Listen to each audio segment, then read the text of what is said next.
Hi friends, ఎలా ఉన్నారు? నేను మియాను. ఈరోజు బల్కంపేట ఎల్లమ్మ టెంపుల్తో మీ ముందుకు వచ్చేసాను. సో నేను నా ఫ్రెండ్స్ యాజ్ యూజువల్ ఇంకా మా ఆడపడుచు వాళ్ళు కూడా బయలుదేరారనమాట. టెంపుల్కి వెళ్దామని చెప్పేసి దర్శనం చేసుకోవడానికి.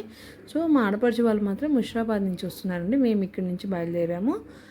ఇదిగోండి యాజ్ యూజువల్ మా హన్సీగాడు శాండీ బయలుదేరాము. ఇక్కడ సిగ్నల్ దగ్గర బ్లూ కలర్ ఫ్రాక్తో ఒక పాప కనిపించింది కదా, హన్సీగాడు ఆ పాపను చూసేసి విండోల నుంచి దూకేస్తా అని చెప్పేసి ప్రయత్నిస్తున్నాడు. సో సిగ్నల్ అయితే పడింది. అక్కడి నుంచి అయితే క్రాస్ అయిపోయాము, టెంపుల్కి రీచ్ అయ్యాము ఫైనల్గా. ఇదిగోండి అమ్మవారి టెంపుల్ దగ్గర క్రౌడ్ చూడండి, అసలు ఎంత క్రౌడ్ ఉంది. ఈరోజు సండే కావడంతో చాలా క్రౌడ్ ఉంది.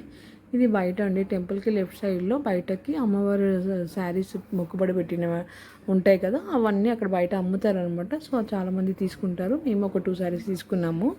సో అక్కడైతే క్యూ లైన్ చూడండి ఎంత ఉందో అసలు. ఇక్కడ తెలిసిన వాళ్ళు ఉండడం వల్ల మాకైతే దర్శనం కొంచెం తొందరగా జరిగిపోయింది.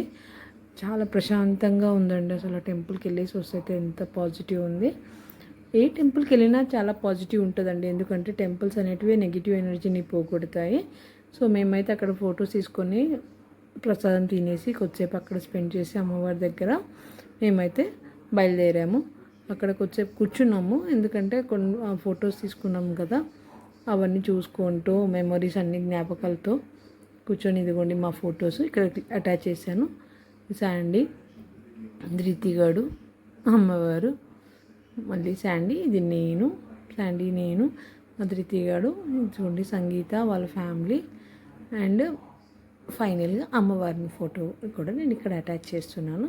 నాతో పాటు దర్శనం మరో వీడియోతో మేము ముందుంటాం. Bye bye, see you in the next video. Bye bye.